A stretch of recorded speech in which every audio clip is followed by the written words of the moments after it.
So okay buddies, I hope आप सब अच्छे होंगे। और आज मैं आप सबके लिए लेके आया हूँ सोलो लेवलिंग सीजन 3 का एपिसोड 2 को। आज की इस वीडियो में हम देखेंगे जब जिन्वू का सिस्टर मुसीबत में पड़ता है तो जिन्वू और उसके शैडो सोल्जर्स किस हद तक चले जाते हैं। आज के ये वीडियो और भी ज़्यादा खतरनाक होने वाले हैं, इसलिए इस वीडियो को अंत तक ज़रूर देखना। हमारे पिछले वीडियो में आपने देखा कि रेड गेट के मिशन को कंप्लीट करने के बाद जिन्वू को एक की मिलती है और ये की कार्टन टेम्पल की होती है, जहाँ से ये सब कुछ शुरू हुआ था। और हमारा जिन्वू जल्द ही वहाँ पे वापस जाने वाला है। और आखिर में हमने देखा था कि जिन्वू चाहेन का एंट्रेंस टेस्ट लेता है, क्योंकि चाहेन जिन्वू की गिल्ड में आना चाहता था, जहाँ पे बेरू अनकंट्रोल्ड हो जाता है और जिन्वू को बीच में आके चाहेन को बचाना पड़ता है। इसके अलावा जिन्वू के पूछने पे वो एक्सेप्ट कर लेती है कि वो जिन्वू को पसंद करती है। तो चलिए अब आगे देखते हैं। तो कुछ समय पहले जेजू आइलैंड के रेड को देखकर American government federal bureau of hunters द्वारा जिन्वू को लालच देने के लिए उसे ये कह के अमेरिका बुलाया जाता है कि यहाँ पे एक लेडी है जो अवेकेंड हुए हंटर्स की पावर को और भी बढ़ा सकते हैं। और जब जिन्वू अमेरिका आता है तो उसे सेलनर नाम की एक लड़की के पास ले जाया जाता है। सेलनर एक ऐसी लेडी है जो दूसरे हंटर्स की पावर को फील कर सकता है और उसे कुछ हद तक बढ़ा सकती है। सेलनर ने जब जिन्वू के पावर देखने के लिए उसके हाथ पकड़ा तो वो जिन्वू के डोमेन में चला गया था और इतनी पावर और माना उसने आज से पहले कभी नहीं देखा था। और इसके अलावा भी उसने जिन्वू के अंदर शैडो मोनार्क को भी देखा था, जो कि सेलनर से ये कह रहा था कि जिन्वू से दूर रहना। और ये डार्कनेस देख के सेलनर की रूह तक कांप गई थी। और अब प्रेजेंट में अमेरिका के फेडरल ब्यूरो ऑफ हंटर्स की सीन दिखाया जाता है, जहाँ पे फेडरल ब्यूरो के हंटर्स के द्वारा सेलनर को जिन्वू के पावर के बारे में पूछने के लिए बुलाया जाता है। और इसके बाद फेडरल ब्यूरो के ही एक हंटर बताता है कि सेलनर के अनुसार जिन्वू किंग्स में से एक। ये सुनने के बाद फेडरल ब्यूरो के चेयरमैन एकदम शॉक हो जाता है और वो ये सोचने लगता है कि जिन्वू एक नेशनल लेवल की हंटर की जितना पावर रखता है। और इसके बाद सेलनर बताता है कि जो भी अवेकेंड हुए हंटर्स है उनका दूसरे साइड से कोई रिलेशन होता है, यानी कि अगर सीधी तौर पे बोले तो वो दूसरी साइड से पावर लेता है। और कुछ लोगों की दूसरी साइड की पावर बहुत ज्यादा हाई होता है और उन्हीं लोगों को वो किंग बोलते हैं। और इसके आगे सेलनर बोलती है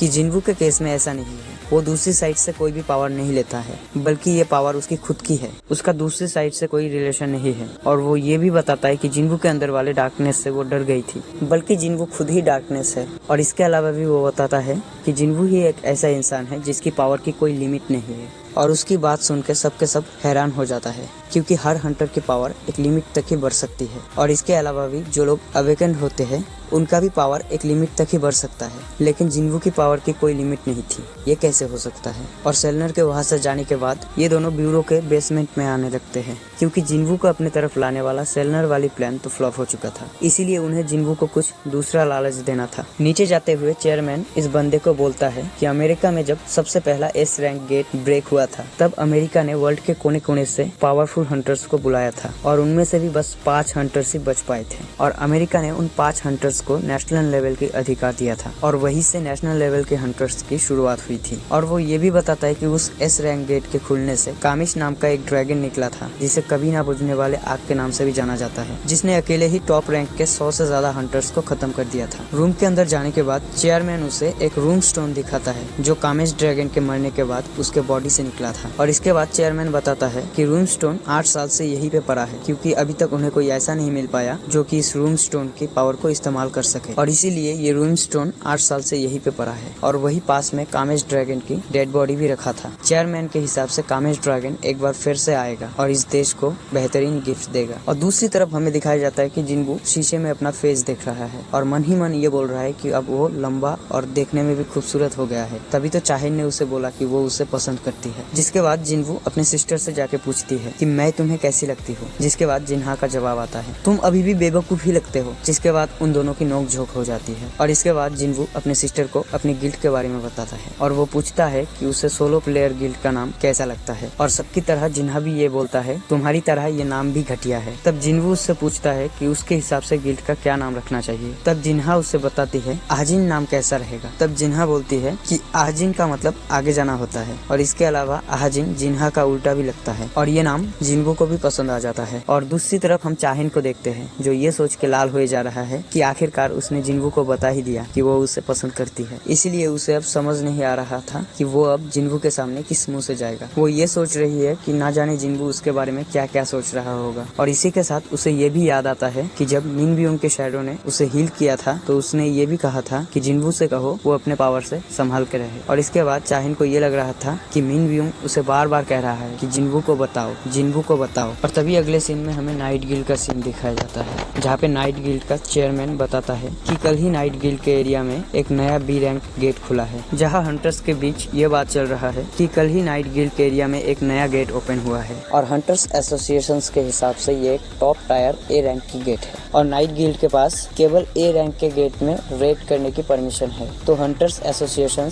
उन्हें ये परमिशन नहीं देगा, इसीलिए हमें दूसरे गिल्ड से भी मदद लेना चाहिए। और दूसरी तरफ नॉर्मल सिविलियंस ए रैंक के गेट को ए रैंक के तरह से ही देखते हैं, उन्हें फर्क नहीं पड़ता कि वो ए रैंक में भी टॉप टायर में है। इसीलिए वो इस बात से परेशान है कि ये गेट उनके एरिया में है और उनसे पहले अगर किसी और गिल्ड को रेड का मौका मिल गया और वो उनके एरिया में आके मिशन करेंगे तो उनकी बेइज्जती हो जाएगी। तभी वहाँ पे नाइट गिल्ड की एक एस रैंक की हीलर आके उन्हें सुझाव देता है कि उन्हें किसी गिल्ड की मदद ना लेके एक इंडिविजुअल हंटर की मदद लेनी चाहिए और वो जिन्वू के बारे में बताता है। और इन सबको ये आइडिया पसंद आता है और वो इस मिशन के बारे में जिन्वू से मिलने के लिए तैयार होते हैं। और वही दूसरी तरफ हमें जिन्वू का ऑफिस का सीन दिखाया जाता है जहाँ पे जिन्वू जिन्हो से पूछता है कि आहाजिन गिल्ड का नाम कैसा रहेगा। जिन्हो को ये नाम पसंद आता है लेकिन उसे खुशी इस बात की होती है कि उसका गिल्ड का नाम अब कम से कम सोलो प्लेयर गिल्ड तो नहीं होगा। और इसके बाद वो गिल्ड के लिए तीसरे मेंबर के बारे में बात करने लगते हैं और जिन्हो जिन्वू से पूछता है कि चाहिन का क्या हुआ, क्या वो टेस्ट में पास नहीं कर पाई। और इस पर जिन्वू बताता है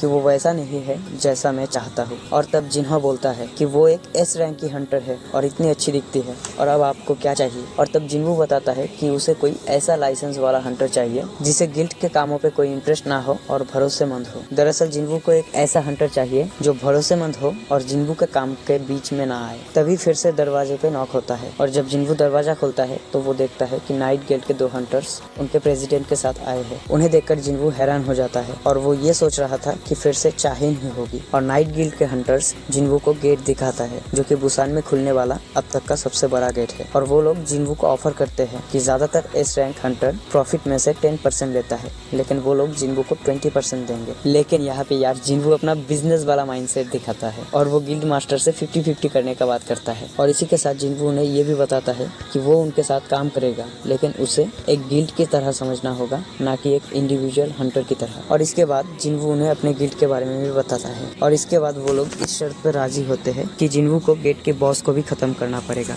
इसके बाद वो सब मान जाते हैं और क्योंकि रेड कल ही करना है इसलिए वो लोग जिन्वू को अपने साथ जाने के लिए बोलता है। लेकिन जिन्वू उन्हें बोलता है कि वो कल ठीक टाइम पे पहुंच जाएगा। जिसके बाद जिन्वू अपने एक सोल्जर को उनके शैडो के नीचे छुपा देता है। तभी हमें दिखाया जाता है कि जिन्वू को उसके माँ का कॉल आता है और वो वहाँ से चला जाता है। जिसके बाद हमें अगले दिन का सीन दिखाया जाता है। बुसान के गेट के पास नाइट गिल्ड के सारे हंटर्स आ चुके थे और वो लगातार जिन्वू को कॉल पे कॉल किया जा रहा था क्योंकि वो लोग 5 मिनट पे रेड शुरू करने वाले थे और अगर जिन्वू ना आया तो क्या होगा। और दूसरी तरफ हमें दिखाया जाता है कि जिन्वू आसमान की तरफ देखते हुए कहता है कि जिन्हा ने आज छाता लिया होगा कि नहीं, क्योंकि उसके कॉलेज की तरफ आज आसमान बहुत खराब है और बारिश भी हो सकती है। और इसके बाद वो अपना सोल्जर के साथ शैडो एक्सचेंज कर लेता है जिसे कि उसने नाइट गिल्ड के एक हंटर के शैडो में छुपा दिया था। जिन्वू के वहाँ से जाने के बाद हमें जिन्हा का कॉलेज का सीन दिखाया जाता है जहाँ पे कुछ बच्चे एक खाली पड़े क्लासरूम के तरफ जाता है जो कि बहुत दिनों से बंद पड़ा हुआ था। और तभी उन्हें वहाँ पे एक गेट दिखता है। उनमें से कुछ स्टूडेंट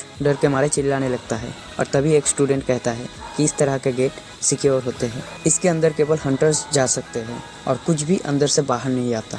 और वो स्टूडेंट ये भी बोलता है कि ये गेट खुलने में कम से कम 1 हफ्ता लेगा और तब तक हंटर्स को भी इसके बारे में पता चल जाएगा। लेकिन तभी वहाँ पे वो गेट खुल जाता है और उस गेट में से एक ऑर्क निकलता है और तभी हमें इन ऑर्क्स के बारे में बताया जाता है कि कुछ बीइंग्स नेचुरली प्रेडिएटर्स होते हैं। और इसी के साथ ये भी बताया जाता है कि ये अपने शिकार को खोजने और पावर्स के मामले में इंसानों से काफ़ी ज़्यादा पावरफुल होते हैं। और ये ऑर्क्स ब्लड और फ्लश के स्मेल से अपने आप को रोक नहीं पाते, लेकिन ये सब अब तक बस ऑर्डर के लिए रुके हुए थे क्योंकि इन्हें किसी टारगेट को खोजने का ऑर्डर मिला। लेकिन इसके बाद इनके सिक्स्थ सेंस ऑन हो गया, जिसके बाद ये खुद ही अपने टारगेट को खत्म करने का डिसाइड कर लेता है। और वो यहाँ पे देखता है कि इस बिल्डिंग में बहुत सारे फ्लोर्स हैं और उसे एक एक करके सभी फ्लोर्स में जितने भी इंसान हैं सबको खत्म करना है। और ये ऑर्क दूसरी ऑर्क से ये बोलता है कि पहले शिकार करना मैं शुरू करूंगा, तुम जाके दूसरे भाइयों को बुलाओ। और इसके बाद ये ऑर्क्स स्टूडेंट्स को मारना शुरू कर देता है। और दूसरी तरफ हमें बुसान वाले गेट के सीन दिखाया जाता है जहाँ पे जिन्बू पहुंच चुका था। और जिन्बू देखता है कि ये गेट बहुत बड़ा है। और इसके अलावा भी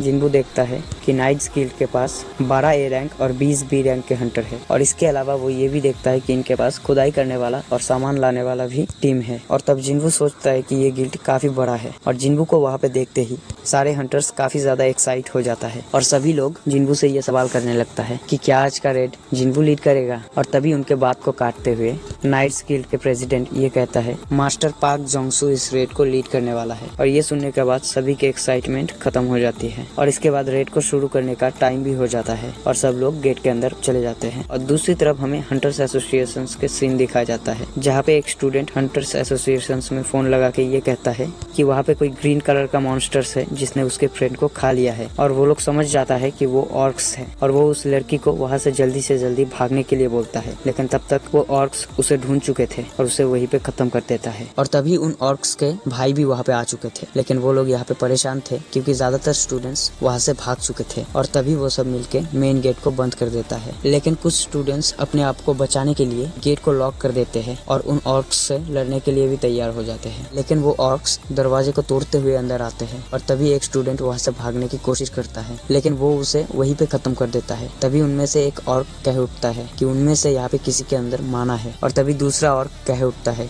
कि उसे सबसे पहले खत्म करो। तभी हम उन स्टूडेंट्स के पीछे जिन्हा और सॉन्ग को देखते हैं और जिन्हा बहुत ज्यादा डरी हुई थी और वो जिन्बू को याद कर रहा था। तभी उस ऑर्क को अपने तरफ आता देख सॉन्ग उस ऑर्क को मारने के लिए जाता है क्योंकि वही ई रैंक की हंटर थी जिसकी पावर अवेक हुई थी। तभी वो दूसरा ऑर्क पूछता है कि क्या वो इस लड़की की बात कर रहा है। तभी वो ऑर्क कहता है कि नहीं, वो इस लड़की से भी ज्यादा माना का बात कर रहा है जो कि जिन्बू के सिस्टर जिन्हा के अंदर से आ रहा है। और वो बोलता है ये स्मेल इससे आ रही है। और तभी वो ऑर्क जिन्हा को मारने के लिए तैयार होता है। और तभी वहाँ पे रेड हाई ऑर्क्स आ जाते हैं जो कि जिन्बू के शैडो सोल्जर्स हैं जिन्हें कि जिन्बू ने जिन्हा की सेफ्टी के लिए उसके शैडो के अंदर छुपाया था। जिन्बू ने 3 सोल्जर को जिन्हा के शैडो के अंदर छुपा के रखा था उसके सिक्योरिटी के लिए। वो जिन्हा के शैडो से निकल के उस ऑर्क के हाथ पकड़ लेता है और उसे बिल्डिंग से बाहर फेंक देता है। और इसके बाद वो 2 सोल्जर्स भी बाहर आ जाते हैं। और दूसरी तरफ सारे सोल्जर्स जिन्बू के साथ गेट के अंदर आ चुके थे और अंदर आते ही उनके सामना 2 सर वाले ओगर से होती है। जिसके बाद वो ओगर उनके ऊपर चिल्ला के हमला कर देता है। जिसके बाद नाइट गिल्ड के हंटर्स उस ओगर के ऊपर टूट पड़ते हैं और उसे जल्द ही खत्म कर देते हैं। और ओगर को देखते ही नाइट्स गिल्ड के लीडर थोड़ा सा सोच में पड़ जाता है क्योंकि ओगर को ग्रेव कीपर भी बोला जाता है। ग्रेव कीपर मतलब जो कबर को खोदते हैं और ग्रेव कीपर्स बॉस के मैनेजर के रूप में काम करते हैं। और गेट के पहले ही ग्रेव कीपर से सामना हो गया। इसका मतलब बॉस से पहले उनका सामना अनडेड के पूरी आर्मी से भी हो सकता है। अनडेड मतलब जो मर के भी जिंदा हो सकते हैं। तभी उनके बात सच हो जाती है क्योंकि उनके सामने अनडेड की पूरी आर्मी होती है। अनडेड एक ऐसी मॉन्स्टर्स होते हैं जो कुछ नहीं सोचते और सीधे अटैक करते हैं। हंटर्स की अब फट चुकी थी लेकिन तभी वो लोग देखते हैं कि वो पीछे हट रहे हैं जो कि काफ़ी अजीब था। और वो सब ये देख के बहुत हैरान हो जाते हैं। ऐसा लग रहा था कि उन्हें कोई पीछे हटने के लिए कह रहा है। और तब पार्क जिन्बू से इन सब के बारे में पूछता है लेकिन इन सब को देख के जिन्बू बहुत डिसअपॉइंट हो जाता है क्योंकि उसे लगा था कि यहाँ पे कुछ पावरफुल होगा। लेकिन तभी जिन्बू को कुछ खतरा महसूस होता है। जिसके बाद जिन्बू सारे हंटर से कहता है कि उसे कुछ अर्जेंट काम है और ये बोल के वो वहाँ से जाने लगता है। लेकिन तभी बाकी सब हंटर्स कहने लगता है कि उसके बिना वो सब यहाँ पे मारे जाएंगे। तभी जिन्बू कहता है कि वो उसके जितना पावरफुल किसी को यहाँ पे रख के जाएगा। जिसके बाद जिन्बू बेरू को समन करता है और बेरू को देखने के बाद वो सब हैरान हो जाता है क्योंकि जेजू आइलैंड के मिशन पे वो सब बेरू को जिन्बू के साथ फाइट करते हुए देखा था। जिसके बाद जिन्बू बेरू से कहता है कि तुम इंसानों को प्रोटेक्ट करो। और इसके बाद बेरू जिन्बू से पूछता है कि जो लोग इंसान नहीं है उनका क्या करें। और इस पर जिन्बू बोलता है कि वो तुम अपने हिसाब से देख लेना। और इसके बाद बेरू चीखता है और बेरू के चीख सुन के सारे हंटर्स की फटने लगती है। और जिन्बू और भी 20 एक्स्ट्रा सोल्जर को वहाँ पे रख के जाता है। और तभी कुछ हंटर्स बोलते हैं क्या आप इन्हें यहाँ पे रख के जाने वाले हैं। और तभी जिन्बू गुस्से में कहता है अगर तुम चाहते हो तो मैं जाने से पहले सभी मॉन्स्टर्स को ख़त्म करके जाऊंगा, लेकिन मुझे नहीं लगता ऐसा करने से तुम लोगों को कुछ फ़ायदा होगा। तभी वो लोग उसके बाद मान जाते हैं और जिन्वू शैडो एक्सचेंज के पावर को 3 घंटे बाद ही कर सकता था। इसीलिए वो दौड़ते हुए गेट के बाहर की तरफ जाने लगता है और इसके बाद जिन्वू गुस्से में अपना ड्रैगर्स निकाल लेता है और वो गुस्से में चिल्लाते हुए कहता है, मेरे सामने से हट जाओ। और तभी अनडेड के आर्मी की लीडर जिन्वू के सामने झुक जाती है और उसे जाने के लिए रास्ता दे देता है, क्योंकि जिन्वू एक हाई रैंक नेक्रोमेंसर है जो कि मरे हुए को कमांड दे सकता है, जिसे देखकर जिन्वू भी हैरान था। जिसके बाद जिन्वू गेट से बाहर आते ही काइसेल को समन करता है और वो काइसेल से कहता है कि जितनी जल्दी हो सके मुझे मेरी सिस्टर के पास ले चलो। और दूसरी तरफ हम देखते हैं कि जिन्वू के रेड ऑर्क्स इन ग्रीन ऑर्क्स को ऐसे ख़त्म कर रहे हैं जैसे ये सब इनके सामने चींटियां हो।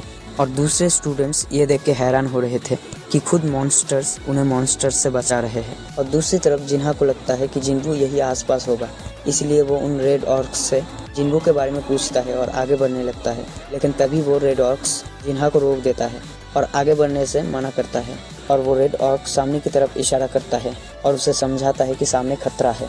और तभी हमें दिखता है कि वहाँ से बहुत सारे ऑर्क की चलने की आवाज़ आ रही है। और वही दूसरी तरफ हमें दिखाया जाता है कि अंदर का डंजन पूरी तरह से क्रैक हो जाता है, जिससे रेड ब्लेड ट्राइब की चीफ ग्रॉक्टर आज़ाद हो जाता है।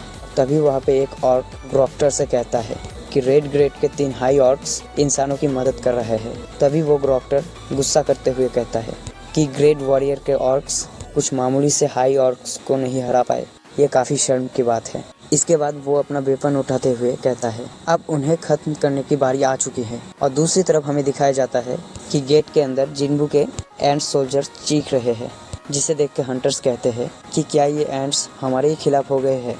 गिल मास्टर पार्क के साथ सभी हंटर्स वहाँ से डर के वापस जाने लगते हैं। तभी उनके साथी पार्क से कहता है कि अगर वो लोग गेट से बाहर चले गए तो बाहर खड़े रिपोर्टर्स के सामने उनकी बहुत ज़्यादा बेइज्जती होगी। और तब वो बोलता है कि सही कह रहे हो, हम इसलिए वापस नहीं जा सकते क्योंकि हम कुछ समन किए हुए बीस्ट से डर गए। और ये कहने के बाद जब लीडर पीछे मुड़ता है तो उसकी फटके 4 हो जाती है, क्योंकि उसके पीछे बेरू खड़ा हुआ था। और इसके बाद वो बेरू के साथ जाने के लिए पूछता है। बेरू अजीब सा फेस बना लेता है, पार्क को कुछ समझ में नहीं आता है और वो बेरू को साथ चलने के लिए बोलता है। और तभी वहाँ पे एक बीस्ट आता है, जिसे देखकर पार्क गिर जाता है। बेरू उस बीस्ट को एक झटके में ख़त्म कर देता है, जिसके बाद बेरू खुद ही रेड को लीड करने का डिसाइड करता है और सोल्जर्स को लेकर वहाँ से चला जाता है। इसके बाद कुछ हंटर्स पार्क से आके पूछता है कि क्या हम उसे लीड करने देंगे। इसके बाद पार्क देखता है कि उसने एक हाई रैंक के बीस्ट को चुटकियों में हरा दिया है। तब पार्क को समझ में आ जाता है कि वो कितना ज़्यादा पावरफुल है। अब पार्क सबसे पूछता है कि क्या अब भी कोई बाहर जाना चाहता है, लेकिन पार्क से पहले ही सभी सोल्जर्स बेरू के पीछे जाने लगता है और वो पार्क से कहता है कि आप वहाँ पे पीछे क्या कर रहे हैं। इसके बाद हमें फिर से जिन्हा के स्कूल की सीन देखा जाता है, जहाँ पे ग्रीन ऑर्क का चीफ ग्रॉक्टर आते ही जिन्वू के हाई ऑर्क की हाथ काट देता है, जिसे देखने के बाद सारे ग्रीन ऑर्क्स ग्रॉक्टर का नाम चिल्लाने लगता है। लेकिन जिन्वू का सोल्जर का हाथ फिर से हील हो जाता है और उसका हाथ हील होते ही वो ग्रॉक्टर पे हमला कर देता है। लेकिन वो ग्रॉक्टर बार बार जिन्वू के सोल्जर को ख़त्म कर रहा है और वो बार बार रिवाइव हो रहा है। लेकिन तब वो ग्रॉक्टर समझ जाता है कि ये किसी स्पेल के अंदर है और वो जितनी बार भी इसे मारेगा उतनी बार ये रिवाइव हो जाएगा। ग्रॉक्टर सबसे पहले इन रेड ऑर्क्स को मारना चाहता था, लेकिन कोई बार बार उन्हें इंसानों को मारने का ऑर्डर दे रहा था, लेकिन वो फिर भी खुद को रोके हुए है। ग्रॉक्टर को ये समझ में आ रहा था कि उन्हें बार बार रेड ऑर्क्स को मार के कोई फ़ायदा नहीं है, सबसे पहले उन्हें ये स्पेल करने वाले को मारना होगा। जिसके बाद ग्रॉक्टर को लगता है कि जिन्हा ऑर्क्स को कंट्रोल कर रहा है। जिसके बाद ग्रॉक्टर सारे ऑर्क्स को जिन्हा को पकड़ने का ऑर्डर देता है और वो हाई रेड ऑर्क ग्रॉक्टर को रोकने की कोशिश करता है, लेकिन वो ग्रॉक्टर रेड ऑर्क की सर को उड़ा देता है और वो ग्रीन ऑर्क से कहता है कि उस पर अटैक करते रहो, क्योंकि जब वो हील होता है तब अटैक नहीं कर सकते। सभी ग्रीन ऑर्क तीनों रेड ऑर्क के ऊपर लगातार अटैक करते रहते हैं, जिससे कि वो रेड ऑर्क्स कुछ भी नहीं कर पाते। और तभी वो ग्रॉक्टर जिन्हा के मुंह पकड़ लेता है और वो जिन्हा से कहता है कि मैं महसूस कर सकता हूँ कि तुम्हारे पास मैजिकल पावर है, तो इसलिए अब तुम मर जाओ। लेकिन तभी ग्रॉक्टर को आसमान से जिन्वू का पावर महसूस होता है और इससे उसकी इतनी फट जाती है कि उसके हाथ से जिन्हा छूट जाती है और उसका हाथ कँपकँपाने लगता है। जिसके बाद हमें दिखता है कि जिन्वू काइसेल के साथ फुल स्पीड में नीचे आ रहा है और उसे देखते हुए ग्रॉक्टर कहता है कुछ हमारे तरफ आ रहा है जो कि बहुत खतरनाक है। और ये देखने के बाद उस ग्रॉक्टर की इतनी ज़्यादा फट जाती है वो सारे ऑर्क्स को वहाँ से भागने के लिए कहता है। और जब जिन्वू वहाँ पे काइसेल के साथ एंटर करता है तो सारे ऑर्क्स वहाँ से उड़ जाते हैं। और भाई फाइनली जिन्वू यहाँ पे आ चुका है और वो आते ही सबसे पहले जिन्हा के सर पे हाथ रखता है और उसे बताता है कि वो आ चुका है, डरने की कोई बात नहीं। लेकिन भाई इस ग्रोक्टर की हिम्मत तो देखो, उसके खुद के तो पसीने आ रहे थे, लेकिन फिर भी वो जिन्बू को अपना इंट्रो देने लगता है। तभी जिन्बू ग्रोक्टर की तरफ गुस्से में देखता है और कहता है, तू चुप कर, तू अपना इंट्रो क्यों दे रहा है? बहन की शादी थोड़ी ना कराना है तुझसे। सॉरी मजाक कर रहा था।